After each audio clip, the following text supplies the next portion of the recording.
to him while they watch. Which is highly possible. Yeah, don't know. I think. I think we're live. I see a little live button there. Yeah, I love this casual entry. It's not, we're doing the standard thing that everyone did for, like the first 2 months of shift Yeah. in teaching model. We like that. I love how we've gone from looking like we're like Fox News Junior with all the tickers and everything on there, and it's just like, it's just us hanging out in the offices again like we used to. Yeah. Well, I think it probably goes back to our literal brand, rather our attempt to be overbranded. But we Yeah, still have because a you're lot of the lucky we're features. not eating tacos while we do this. Let's be honest, or cinnamon rolls for me. Yeah, we've got 3 minutes to our live. We'll have our question coming in a second. Our non-Bible related question will hit So us excited. in a moment. But it is Taco Tuesday, and I am making apparently Martin tacos and smoked queso today. So Well, I gotta get on the smoked queso thing. So tonight I'm making burgers and dogs, which is one of our favorite things on the grill since we got the grill. And Thursday night is smoked salmon on cedar planks. So I am venturing into an area you, sir, have never been. I haven't done So that. this may be one area where I become the master. I doubt it, but we'll see. We look forward to that. We'll see how that goes. Here's some things to think about as we get into our question before the conversation for today. Sometimes the question is asked of folks, what would you do if you weren't X? And so our question, real simple, is what would you do if you were not preaching? If you were to talk to 18-year-old Terry, Yeah. what would that be? Okay, so this is going to be a weird answer for folks. I think it's going to be something you don't expect, but I would be a welder. Story goes in Bowling Green, and I mean, you knew some guys that worked with me, by the way. Wimpy's Welding? No, I was not at Wimpy's. I was at a place called Commercial Sheet Metal and Welding. Oh yeah, yeah. So Mark Cook worked with us. I got Mark the job there. I can't remember if anybody else worked with us, but so the story goes the owner of that company had two daughters that were like, I think 2 years apart, 1 year apart. At different times, I dated both of them. And that turned into a job. In fact, at graduation, the guy that owned his name was Larry. Larry didn't like anybody, but he liked me. And so at graduation, he's like, you got to be at work Monday morning, 6:30. So I had no clue. Like, I'm a geek, right? And I'm going to go into this manual labor job. I show up in like jeans, a t-shirt, and tennis shoes. And he's like, you can't do anything until 9 o'clock. I was like, why? He's like, you have no steel toe shoes. You're in danger. So at 9 o'clock, I had to go, and as soon as the shoe store opened, buy the most uncomfortable pair of boots I ever owned. But I loved it, dude. In a month, I had taught myself to weld, and I was gone from inside the shop where I cleaned and formed a little bit to being on a truck, and I loved it. It was fantastic. We'd work really hard, though, that summer. Like July 4th, the factories would shut down, and we'd put in like 80 plus hours in 1 week just to get things done in time, and I loved it. So if I wasn't preaching, I'd be welding. My body would have broken down by now, by the way. But Probably so. Welding's a pretty yeah, tough task. yeah. What about you? So in kindergarten, we do this little book that everyone probably did. It's like, what you going to be when you grow up? And my option at that time was pretty simple, an FBI man. That's what I wanted to be as a kid. FBI man. That was a specific answer to the question. And that's not far from the tree. If I was going back, I really deeply considered serving in the Army like a lot of my family did. My father, a number of my uncles, great uncles had all served. Part of me probably would have considered the 18X program, but more likely ended up doing something in intelligence or whatever seemed to fit after the ASVAB. It would be the more realistic outcome. Maybe drive a tank. Tanks are cool. What is it? Is it a little bit conceited that you think you would have been pegged to go into intelligence? I just got to throw that out there. Like, intelligence. if I'd have taken the ASVAB, I would have been in the intelligence community. Intelligence isn't for the smart people. We just put that and change it. It's a paperwork job. It's the guys that do. So I gotta tell you this real quick. Like before I welded, I was scared to death of heights, And that cured me because we worked on roofs and out of lifts. And by the time my first summer was over, like, and I've always been a big boy, but I'm like hanging outside the side of buckets, over equipment and doing crazy stuff and stuff that if my mom found out, she probably would have made me quit the job. But it was, dude, I loved it. It was fantastic. Yeah. Shane's popping in the chat, and I just need to use my Dick Tracy watch to send him a message. Just a second, really quick. Just he's saying off, Philip Martin, private investigator, coming to Netflix this fall.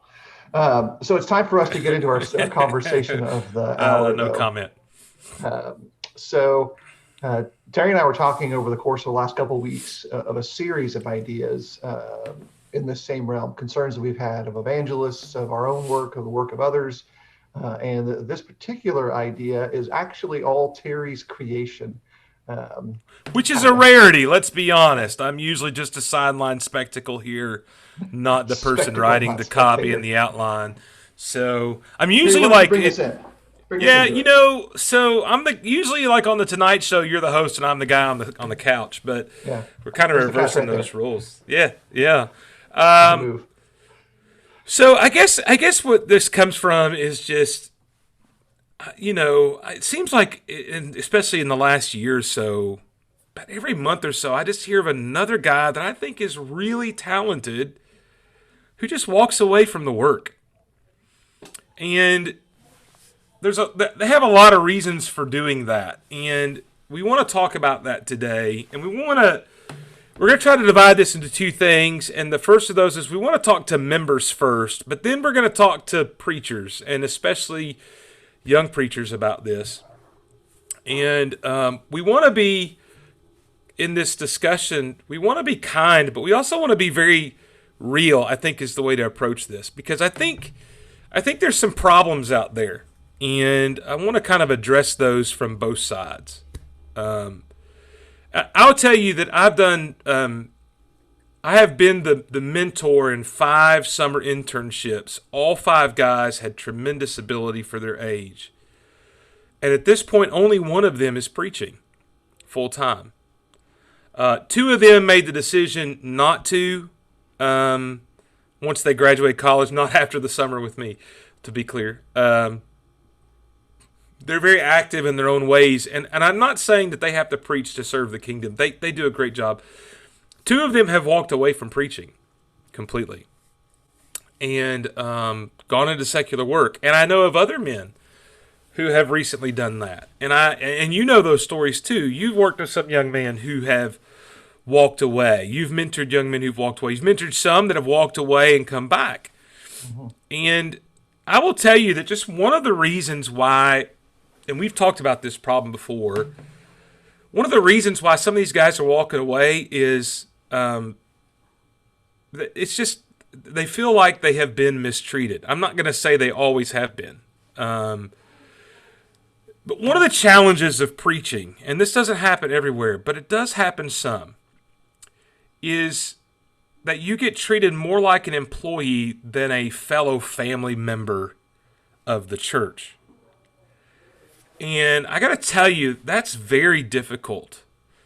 And that holds people, the preacher, to a level of expectations sometimes that we would not have of anybody else. I know, and you know, Phil, of more than one situation where a young couple has lost a child, and the response to that, in the expectations of how that should be handled and how there should be no impact on the young man's work whatsoever, and some of the ways that's handled, we wouldn't do it to anybody else. And that's just one example of many that I don't want, I don't want to just flood us with examples. And so that's just one way of many that young men feel that way. I think what's more important to say, and this is the man down, is sometimes, you could look at the idea of man down a lot of ways, but the idea of man down is the guy's been knocked down, he's been taken down, and he needs to be picked back up. And I think sometimes what the church is not really good at is, A, realizing that the young preacher especially is in need of encouragement more than correction. And they're not good at seeing when he gets knocked down that they really need to lift him up as much as possible. And I think that's sometimes because, again, it goes back to we just don't think about the idea of really this person being a true kind of part of the flock. That's how I would say it. I'll let you respond to some of that. I kind of rambled on some, but Yeah, but I think it's important to lay out some things. I think this conversation is super important because we're going to be covering two edges of it. Terry's kind of broadly laid out the spectrum. We're going to talk about it first from the internal side of a flock, a congregation, and how that interaction goes. But in the second part of the dialogue, um, it's important to think about the impact it's going to have on your task, your work, your personality. Because there's a quote I've been mulling around in my head, and how I think it's best to express an idea. In the corporate world, there's a concept that people don't quit jobs; they quit people. They quit cultures. I think that's super similar to how this impacts young preachers. They're still passionate about the work of the kingdom, and they're still passionate about Christ, and they're still passionate about the faith that they share and they want to share.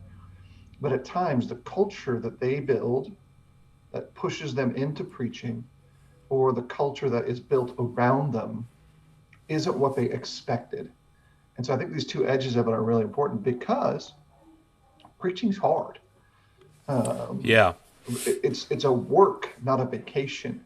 And we've complained at times about different edges about it. We've, from both how preachers see it and perform within it, and how congregations kind of work through it.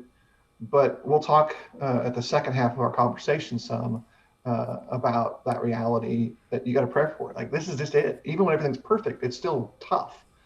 yeah, Um, but one of the things I was thinking is super important on the first half of the conversation is that it's okay for a young man, an older man, to determine that his work in the kingdom needs to shift into a different area. And I say that in yeah. this way. Terry's done 5 or 6 structured internships, 2 or 3. Well, how many did you yourself? Did you do one internship with Wilson and that was it, or did Yeah, you do a I just did one. right? I was not a professional interner like some folks. Right. Yeah, My experience is on a different basket where I've had about 13 intentional mentorships, which were not structured internships. Of that group, about 5 are still involved directly in full-time work. Many of them who wanted to be full-time preachers are not and are doing other great things in the kingdom. And so that's okay. Like, the yeah, realization that this work isn't the work you thought it was going to be, but how you transition in those processes and the rest of the stuff around it is really valuable. So it's okay to make a shift. it But is. let's be better about that in that process, and better about it in a couple of stages. One, how we treat the guy when he goes through it, whatever he's going through. You identified a couple of real life possibilities, but even just thinking about in a general sense, a lot of times people arrive on the scene of what they've planned for their life to look like, and the scene doesn't look like it. I thought that when I graduated high school, that I was going to be involved in music. Ask me how many times I've picked up an instrument of any kind since college. And maybe I got 10 fingers, maybe 10 times. Yeah, Um, is that a bad thing? It's a thing. Um, it's a component of who I was and who I am. And so on the evangelist side, um, let's lay at least 3 key ideas that are good for preachers, good for congregations to know in this relationship, beyond just it's not just a job. Um, so if you're going to list out your top 3 things to think about, Terry, what might you want well, to let me say this. I suggest to think folks? the most important thing, because we're still talking to non-members here. The most important thing, I mean non-preachers, excuse me, non-preachers, members, non-preachers. The most important thing I can tell you is pursue a friendly relationship with the preacher and his family.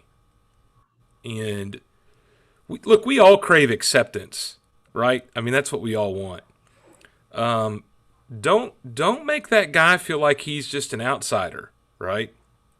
Um, and look, there's responsibilities on his family and his part, and that's something else. But I think one of the parts of that is to truly, and especially to leadership, to truly shepherd this guy like you would anybody else. So when you see that he's discouraged, sometimes we look at it and go, well, what's wrong? Why is this guy upset? And when we should be, and more from an administrative kind of thing, and frustration even. I mean, he's the preacher. There's a part of this where there's spiritual leadership. He's supposed to be joyous.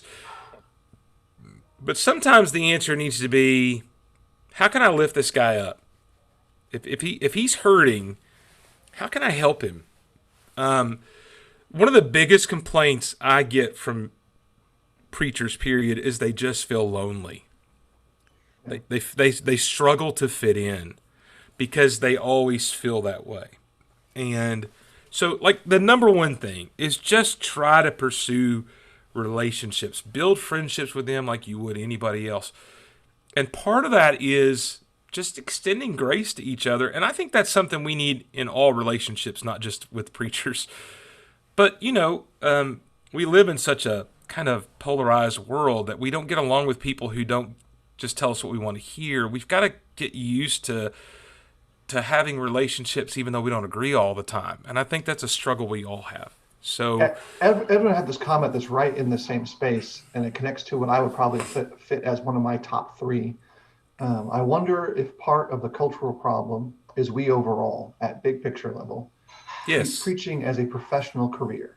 Churches are like franchise outlets trading workers back and forth. Thus, we view leaving preaching as merely a career change. Absolutely. And we dismiss the inadequacy of that image because it's really not that. There's a level of familial tie that's potentially deeper or maybe not present at all, in the picture. Well, let me say to that, I think that's a problem all the way around. So because and look, I think the past too, I think one of the things is because preachers treated it as kind of this, and even this trading workers back and forth, when you and I started preaching, there's this idea that you a lot of people don't want to preach because you're going to move every 5 years, right? Mm-hmm. And so, like what I just said about pursuing relationships, I think there's sometimes because of this kind of cultural issue that we're just going to trade people around. Some people don't want to get close to the preacher because he's just going to leave anyway. And that's a challenge. So that does impact us greatly. And since he's a hired guy, and he's an outsider kind of as a hireling, then we don't really get that kind of intimacy that we extend to normal members, because he's not really one of us. He's just here with us for a while. I was talking to a friend of mine who's a vice president of a big major corporation last night. We were catching up. We were talking about this because one day he will be an elder. He's just that kind of guy spiritually in all kinds of ways. And I incorporated, we were talking about what Bob McPherson just said, that I said, when you become an elder, one of the things you got to realize is there's a big difference between a preacher working for you or working with you. And even though that sounds semantical, it is not semantical. It is a huge distinction. And I just think that's really, really important. That's a great comment by Bob to add in there as well. Yeah. I think you can think about it this way. The reason we talk about being a friend is to the evangelist, to the preacher who's in that work. They need a space to not be the preacher in. Because the work of an evangelist very often becomes the entirety of a person's identity. And to have a space where you can relax spiritually, I say spiritually relax, to think about things that aren't preacher specific, that maybe are father specific, or maybe about disciple specific, is super important to have that room. And also know this, and Alex brought this point up, that's a great thing to consider regarding Edwin's first point. If you live under the assumption that there's somebody in the bullpen to come in and take that guy's spot, that's not the case for a majority of periods in congregations, particularly in churches that are in smaller communities, or the church itself is not scripturally organized with a shepherd team in place to guide the flock in that role. It's a lot more challenging to go through that transitory process of evangelist, no evangelist, evangelist, no evangelist. Those cycles are much more damaging to the local works. Um, Well, there's and a shortage of preachers, Phil. I think that's one of the things to point out. and there has been, and there probably Yeah, always will be, and we could make an additional caveat. I think there's a shortage of men who want to preach who are preaching for the right reasons. yeah. Um, that's And a who do it the separate, right way. I think that's the other who thing do it is who do it well the right with way. good intents. Look, as a Um, Tennessee fan, one of the things that's happened for the last 10 years is like every year our fan base wants to fire the coach. And I've told a lot of my friends, stop. Because one of the things you understand is there's not anybody better out there right now. Like, you're not going to hire Nick Saban. I think that's one of the things that people got to get through their heads. And so I've seen that in the sports world. I think sometimes one of the things to keep in mind is you need to take care of the preacher you have because you're not necessarily going to upgrade if you get rid of him. And in um, our minds, that's how we view things because it's that cultural concept. right. I know I've heard over the years, well, you've been here 5 years. Well, you've been here, and last work I was at was 13 years. Well, do you just think you're going to be here forever? Um, and I'm like, um, do you think you're going to be here forever? What's your perspective on this? Yeah. I think our perception is broken. And that's probably one of these first, a second point that I would want to really encourage folks to consider. We've talked about it before, and this is a quick reminder. When the preacher moves his work, the preacher moves. When a man moves his work, he may or may not. He may, because of the job that he has, he may not. But generally speaking, there are more physical moves for the preacher than for those who aren't. And that's just a reality. It's not about a right or wrong thing. It's a thing you plan for and you prepare for. Well, one of the things to throw in, by the way, to the 5-year model, and we probably need to transition to the other side of this coin in a minute for time, is I don't know about you, but this idea of moving every 5 years, most of the places I've been at, it took 3 to 5 years to even get into the community to really be effective. Mm-hmm. And I think one of the things that some churches don't see is that if you rotate preachers on this constant basis, you ruin your ability for him to really do an effective work in the community as a part of the community. Yeah. And that damages your work. It really does. And I think that's something we just overlook. It's as if you're constantly expecting them to be spiritually successful when they're using Google Maps to figure out where everything is in the community spiritually, because you don't know. It takes that long for the members also to connect with you on a personal level in many ways. Absolutely. To learn to trust you. And Hal's right to make this comment towards preachers. This is a good transition. We'll leave our other good suggestions on the table. Hal talks about how it's important for preachers to understand this and not be resentful towards brethren if you're constantly looking for something better. Like if they're constantly looking for something better and you're constantly looking for something better, then in the end, you're never going to get to a point where the same space exists. And so for the rest of our conversation, 10, 15 minutes or so at least, we really want to hone in for those who are preaching or considering preaching to understand a practical reality. Preaching is hard work. It's actual work. And I'll identify one quick thing. Yeah. The work is all encompassing in its impact. And we'll talk about this in a couple of key ways in a second. Terry? Well, so let me start by saying this, and this incorporates what Hal said, what Edwin said, what Alex said. Look, I get tired of churches and elderships treating the preacher like an employee and making the corporate model as the way to do that. But now understand something. If we as preachers treat churches like the corporate model and we want to climb the corporate ladder and we leave at the first chance for more pay or what we think is a bigger church or a resume builder or whatever it may be, and I've heard that kind of stuff before. Well, it's just time for me to move on. I've been here too long. Or, I'm just not getting the most out of this, but if I went somewhere bigger, or I deserve more, or these kind of things, or someone I think once said, I heard in a story passed on, so it's hearsay, okay, so a question of validity, but this idea of, well, I've gone as far as I can go here. I got to go somewhere else to go further. if that's your mentality and you treat this as a career in that sense, then you should be treated like an employee because you're treating them like an employer and you're treating them like a corporation and you're reinforcing that corporate model. And I think that just needs to be said from the outset. Guys, preaching is not a career in the same sense that anything else is. We use the term work, but it's really deeper than a work. It's your life. Like, I think one of the things to keep in mind, if you're an accountant and 5 o'clock comes, you can leave if you want to because that spreadsheet's going to be there tomorrow morning at 9 o'clock. But Phil, I know you would agree with this, and especially now that you're serving as an elder there. I never stop thinking about this kind of stuff.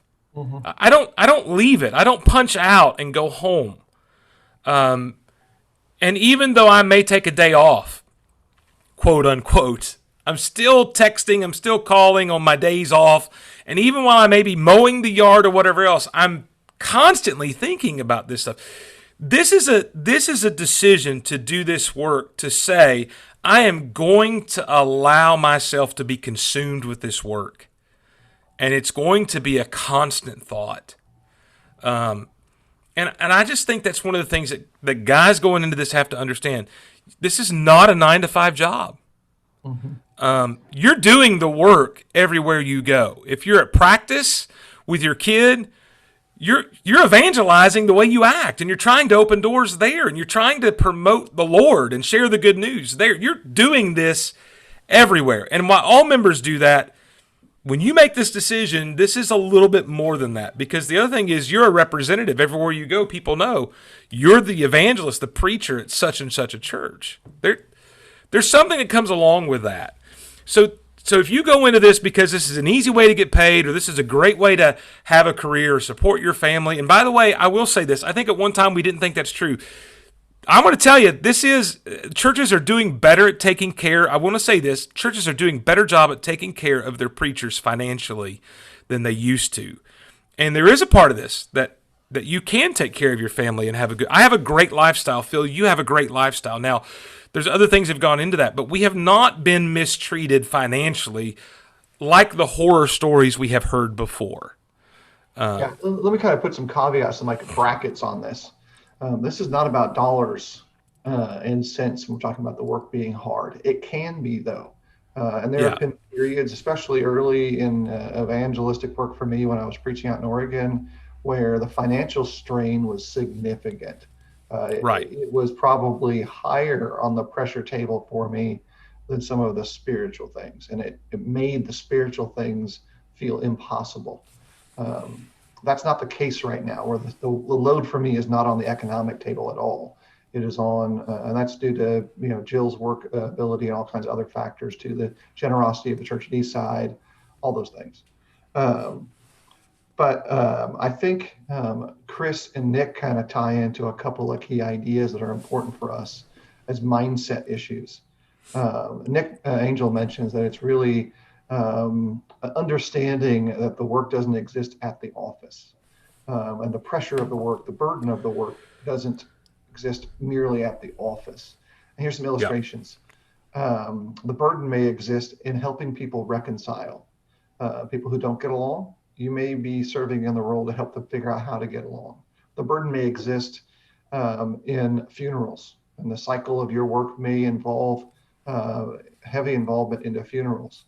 And watching families go through that pain. It may also involve, and I know your work has done a lot of this, with marital stuff, premarital stuff, weddings.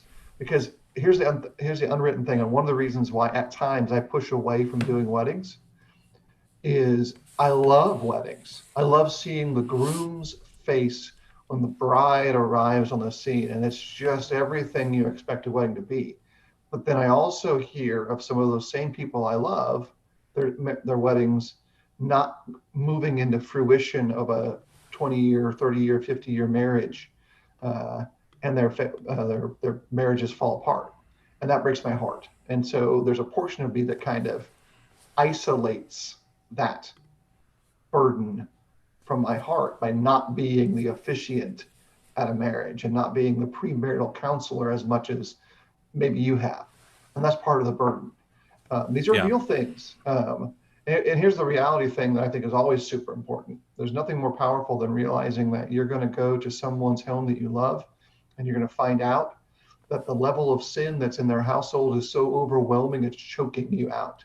And the things they're about to reveal to you are disgusting to consider, but you've been called in at any age in your spiritual development to be an encourager to them, maybe to be like the prophets of old and tell them you aren't the man, you're the one, this is your sin, and not know how that's going to go. And at least for me personally, no matter what I may be doing to provide for my family, both double job, which I've done, or other numbers of things, I'm a preacher, and I've accepted the reality that I'll always be that. And Edwin has a very long comment I haven't read yet, Okay, which is so very let me. Edwinese. Yeah, so here's what Edwin did. And I'm not going to read it all, but Edwin basically listed all of the things that Paul listed in various places that he suffered through Yeah. as an evangelist. And then this is Edwin's quote after that. By the way, remember, this is, being robbed, being shipwrecked. Remind yourself just quickly of all the things that Paul went through. And here's what he says. Me, an elder's been mean to me. I live in a fishbowl. The elders won't do everything I suggest, and I wish I had better health insurance as a benefit. And he's like, and this is his comment, something seems to be really different in these lists. The idea that I might quit because of how I've suffered, in quotes, as a preacher and how hard it's been is ridiculous. So let me say this, and this is where the term man up comes. And I'm trying to be kind, but I also need to be firm. You go into this knowing it's a work, and you should go into this knowing it's not if you're going to be mistreated, but when. And look, when I work with a guy, and I'm sure you too, Phil, when you mentor a guy, that's a conversation we have. This is not a matter of whether you're going to run into brethren who mistreat you. It's a matter of when and how bad it is, but more importantly, how you recover from that. I think there just needs to be this message today to some of the younger guys and older guys, to all of us. Sometimes we just got to man up and quit feeling sorry for ourselves and get back to the work.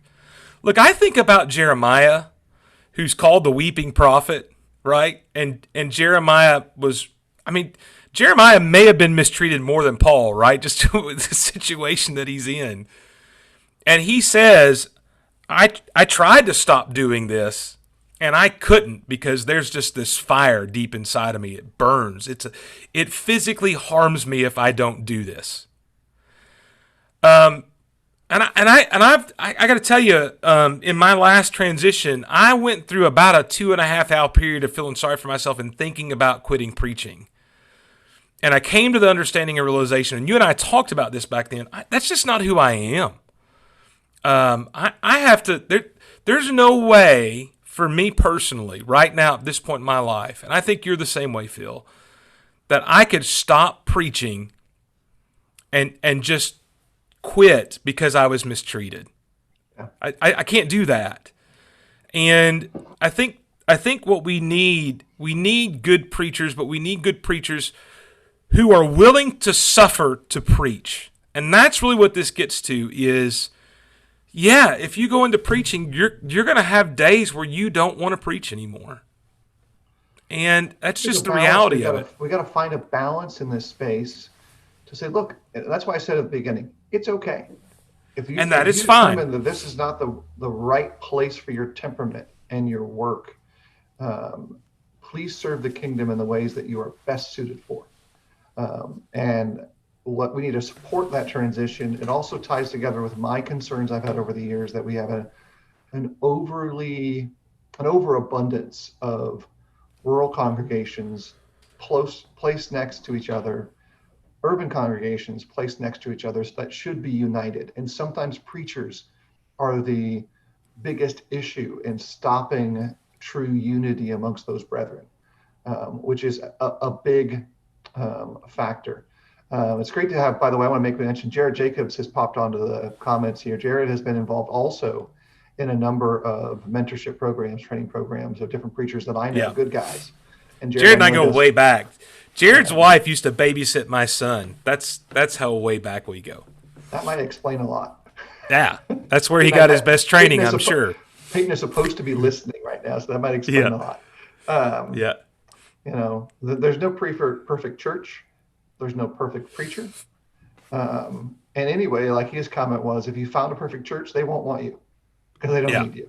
yeah. Um, Well, I let me think, let me go say ahead. this in response to you. As you said, if you just have to go into secular work and that's what you think, okay. And truthfully, if that's what you can do, that's probably what you need to do. And that's probably what the church needs you to do. And that's not meant ugly, but preachers can't be distracted. They can't be looking for the grass is greener on the other side of the secular fence. There's a lot of things into that. But let me say this that I've told a lot of young guys that call and talk to me. There comes a point where you need to read that parable of the talents and understand that if you have this ability and you bury it, I don't think you get a pass for that. Mhm. Now that doesn't mean you have to be a full-time preacher, but I'm just telling you, I don't see how God winks at that based on what that is about there. And when pulpits are empty and churches can't find guys to do adequate work, not even good work, but adequate work, and we got guys that are skilled and talented and blessed that are walking away, quite frankly, sometimes because they feel mistreated, I don't think that you're going to get a pass for that. And I'm not being ugly. The kingdom needs workers. There are few laborers. We need guys to do this. You and I are not getting any younger, by the way. No, I was told And I was old recently by someone just with yeah, my gray beard. I don't know who it was. it was me because you are. And by the way, I think over in the Zoom chat, Alex Hale brings up a good point. It's often easy to focus on the occasional mistreatment and miss the fact that we are given a lot of blessings other people don't get. Our kids get presents that other people don't get because they're the preacher's kids. He mentions that the ladies bring his daughter's dresses, or he walks into the office, and this has happened to me and maybe you. There's cash left on the desk, and you don't know where it's from. There's a lot of times you get those blessings. And there are moments, by the way, where when I've been blessed that way, but I have some run in with somebody else, that the run in and the mistreatment seems to be bigger than the other, and it ought to be the other way around. Yeah. Um, Let me add these two quick comments, and especially connecting to Alex Hale's comment. Faye and Mary Flatt took our family in as one of their own family, and they would go to garage sales, and randomly stuff would appear at our house, and it was just the most sweet and amazing thing, and a powerful encouragement to me. But I'll just put it this way, to Jill and to our kids. But I also know this, that was something they would do with anybody. But as someone who is also serving as the congregation's evangelist, we didn't always feel like we could feel like a sense of belonging. Faye and Mary and Ray and Shirley, the elders and their spouses at Jerry Whitson, that never was the case. And for all the other struggles that could be there, we were part of their family. And that makes it easier to do great work together. yeah, And this is where I'm coming from and how this is a straight up how Philip feels moment. It's heartbreaking to see men who have more talent than me in their early age, more eloquence in speech, more confidence in the pulpit, decide and say no because it's hard. Because look at some of the guys that you illustrated with, and I think some other guys, at their point, they were better prepared than I was to do that work, and they're like, no. Because I don't only see it just the loss of the present tense, the loss of their potential fully realized. They could do so much more that I could never have achieved in my window. And I'm like, okay, now what? I feel, and this is something that we have to understand, evangelists can also feel like you've just shifted the load back on my shoulders. My load just doubled because my co-laborer in the kingdom decided that the load was too heavy, and that hurts. And so part of the perspective that we're bringing to the table is the understanding that the work is bigger than one church. It's bigger than one local community of believers. And so when Terry and I talk about this stuff, sometimes our perspective isn't just about that one guy. Even though I think Terry's abundantly right.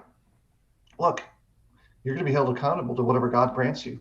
whatever talents end up in your hands, they need to be used, and how you use them matters. And if you're going to move out of the full-time focal point of work, you better be using those skills in a crucial way for a church you're part of, and not just using it so the coffer gets bigger. Yeah. And I know we need to end it. We're already over what we want to do. Alex said one more thing here in the Zoom panel. Before you get to this point of quitting, have a crucial conversation with elders or some spiritually mature people. Don't just bow up and quit. I think that's one of the things I want to end with, Phil, as we kind of wrap this up, is I think one of the things I want to say to guys that are listening and may listen in the future is if you get to this point that this is a consideration for you, call and talk to your elders. If you don't feel comfortable doing that, call Phil or myself or somebody else who's mentored you. Let us talk to you about this decision before you make it. And listen, I've had those conversations with guys that still make that decision, and that's fine.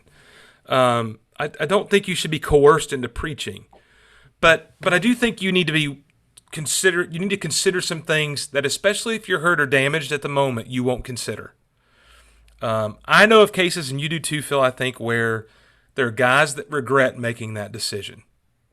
And I just want to throw that out there. We want to help you in this. We need fellow workers. We do. One of my true concerns, is that there just seems to be a lack of younger guys that are willing to take on this task. I mean, we're in 20 years, when you and I are old enough to think about retirement and so forth, not that we probably ever will, we'll be those old guys that roll up to the lectern. But that will be as cool as Sewell Hall. Yeah, but in 20 years, who's going to be doing the work, so to speak, encouraging the next group of young guys? Who's going to take our place? And we push our smartest kids, by the way, to anything but the pulpit. We push them to anything but ministry, and I think we do a disservice in that. And I think we need preachers, and I think we need the evangelist, and I just want to be an encouragement to guys, especially younger guys, to think about this work and do this work. And I'll confess, I've not always done that. I have pushed my own child away, who's actually working with Alex Hale this summer, and I'm appreciative of that opportunity he's had. But when he was in high school, I used to say, man, do anything but this. And that was wrong of me. Think about it. I'll suggest it this way, Terry, maybe as a tie-in. On a personal level, I have apologized more often after saying something that I thought was funny. Yeah. On a personal level, I have made more bad decisions when tired and frustrated that I regret. And so in the consideration of the work, don't say something because you think it'll be funny, and you might have to regret it and pull back. And don't make a decision when you're tired and frustrated that may impact the kingdom more than you think. Yeah. Those are two lessons that are simple, but I think they're really important in this area. And as evangelists, we also need to be evangelizing the evangelist. Like, he needs to have seeds sown into his life of good, of God's word, and sometimes correction, sometimes instruction. Jared has one last thing, and since we went around the horn a little bit, Chuck Goodall, Charles used to say that we push smart guys to Harvard, and the C grades below. Yeah, well, I'm a college dropout, so I'm representative of that. I hate to tell everybody, but as a student in 2 of Chuck's math classes at Florida College, everybody had a C in Chuck Goodall's class. Let's be honest. He made a lot of men into preachers that Jared and I know. So the joke that I have is, by the way, that I did not have Goodall, but I had a NETA at the time, a NETA mock for calculus, and my goal was to go into at that time pharmacy, because I had my family owned a drugstore in Indiana, and I tell Annetta every time I see her, who's now Hastings, she got married after I was there. I tell her that she's the reason I'm a preacher, because she was such a bad calculus teacher. Uh, so that's a joke, an ongoing joke with us. She says that she did the kingdom a favor. I don't know about that, but let me say again, I appreciate, and I'll kick off around the horn. I appreciate people tuning in. I don't want it to sound like two old guys lamenting here. We want to help, but I will say I think there is, as I get older, and I think Phil, I think you were like this too. We talk about it sometimes. There is more anxiety than there used to be about the future of the kingdom. I think that's just normal as you grow old. We want to encourage younger guys, think about this work and think about serving the Lord in this way. Maybe you do that bivocationally. Nobody says that's a bad thing. There's a lot of options out there. We know all the concerns about insurance and all those kind of things. We're well aware of all of that. Okay, but the church today needs preachers, and I will say, despite all of the times that I felt like I wasn't treated right, and we all have horror stories, I still have been tremendously blessed in my life. And I have relationships across the country because of this decision that I made 23 years ago.